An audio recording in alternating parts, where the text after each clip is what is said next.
আমাদের ঘরে যদি এক মুঠো সোয়াবিন থাকে, খুব সহজে এই লোভনীয় খাবারটা আমরা বানিয়ে খেতে পারি। খেতে ভীষণ ভালো লাগে। আমাদের বড়দের তো পছন্দের খাবার বটেই, ছোটরাও কিন্তু অনেক পছন্দ করে যদি একবার ওদের এইভাবে বানিয়ে দেওয়া যায়। তো তার জন্য লাগবে হচ্ছে সোয়াবিন। আমি এখানে 100 গ্রাম সোয়াবিন জলে মানে গরম জলে একটু লবণ দিয়ে হালকা করে সেদ্ধ করে এটাকে নামিয়ে 2-3 বার ভালো করে ঠান্ডা জল দিয়ে ধুয়ে একটা বাটিতে নিয়ে নিলাম। একটু ঠান্ডা করে নেবেন, তাহলে তৈরি করতে সুবিধা হবে। তো দেখুন সুন্দর করে ধোয়া হয়ে গেল, বাটিতে নিয়ে নিলাম, একটু ঠান্ডাও হয়ে গেল। এবারে এটাকে আমি মিক্সি জারের মধ্যে দিয়ে দেবো।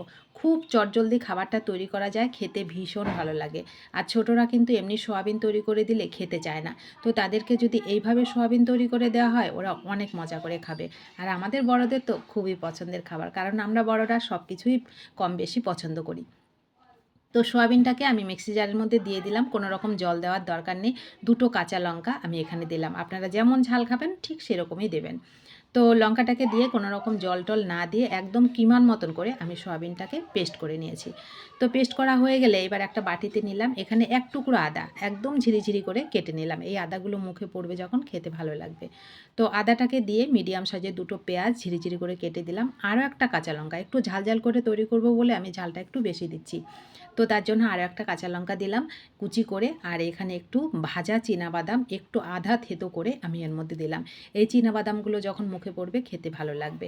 একটু ভাজা মশলার গুঁড়ো, স্বাদের ব্যালেন্সের জন্য একটু মানে স্বাদ মতন লবণ, স্বাদের ব্যালেন্সের জন্য একটুখানি চিনি, আর কালারের জন্য একটু হলুদ দিলাম। আর একটু মশলা হিসাবে এখানে ম্যাগি মশলাটা দিলাম। ম্যাগি মশলাটা দিলে কিন্তু অন্য কোনো মশলা দেওয়ার দরকারই পড়ে না। তো তারপরেও যদি আপনারা চান অন্য কোনো মশলা কিন্তু ব্যবহার করতে পারেন। 1 চামচ কর্নফ্লাওয়ার দিলাম। হাতের কাছে থাকলে অবশ্যই দেওয়ার চেষ্টা করবেন, খুব সুন্দর মুচমুচে হবে। তারপরে 3 থেকে 4 চামচ বেসন দিলাম। দিয়ে এবার এটাকে ভালো করে মেখে নেব। এখানেও কিন্তু আমার কোনো রকম জলের দরকার পড়েনি, কারণ সোয়াবিনের মধ্যে যতটা জল ছিল সেটা দিয়েই কিন্তু আমি সুন্দর করে এটা একটু শক্ত শক্ত করে মাখালেই খাবারটা তৈরি করতে সুবিধা হয়। তার জন্য একটু শক্ত শক্ত করে আমি সোয়াবিনের মধ্যে যতটা জল ছিল ওইটা দিয়ে সুন্দর করে দেখুন মেখে নিলাম।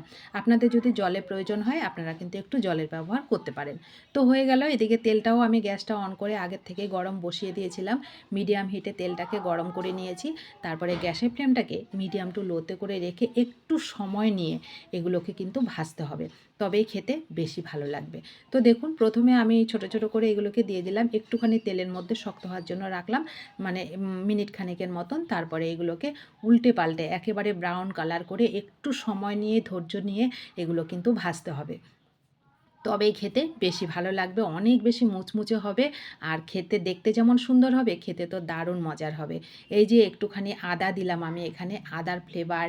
আর ধনেপাতা যদি আপনাদের হাতের কাছে থাকে অবশ্যই দেওয়ার চেষ্টা করবেন। আমার কাছে কিন্তু আজকে ধনেপাতা ছিল না বলে আমি দিতে পারিনি।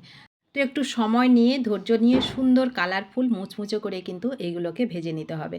তো প্রথম ধাপের ভাজাটা আমার কিন্তু হয়ে গেল, আমি ওটাকে একটা প্লেটের মধ্যে নিয়ে নিলাম, পরেরগুলোকেও একইভাবে ভেজে নিচ্ছি।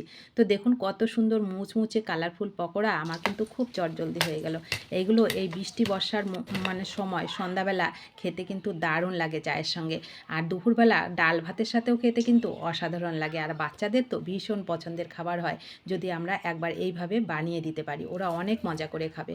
বাচ্চাদের দিলে আপনারা এর সঙ্গে কিন্তু একটু গাজর ক্যাপসিকামও কিন্তু দিতে পারেন, সেক্ষেত্রে খাবারটা আরও হেলদি হবে, ওরা অনেক মজা করে খাবে, ওরা বুঝতেই পারবে না যে ওরা কী খাচ্ছে। তো দেখুন কত সহজভাবে কত সুন্দর লোভনীয় পকোড়া কিন্তু আমার তৈরি হয়ে গেল। একে একে সব পকোড়া আমার রেডি। তো রেসিপিটা আপনাদের কাছে কেমন লাগলো অবশ্যই কমেন্ট করে জানাবেন, ভালো লাগলে শেয়ার করবেন, বাড়িতে তৈরি করে খাবেন। আর নতুন বন্ধু হলে ভালোবাসা দিয়ে আমার পাশে থাকবেন। যে সকল বন্ধুরা সব সময় পাশে আছেন তাদেরকে তো আমার অসংখ্য অসংখ্য ধন্যবাদ ও ভালোবাসা। সকলে ভালো থাকবেন, সুস্থ থাকবেন এবং সুন্দর থাকবেন। দেখা হবে আপনাদের সঙ্গে নতুন কোনো রেসিপিতে। ধন্যবাদ সবাইকে।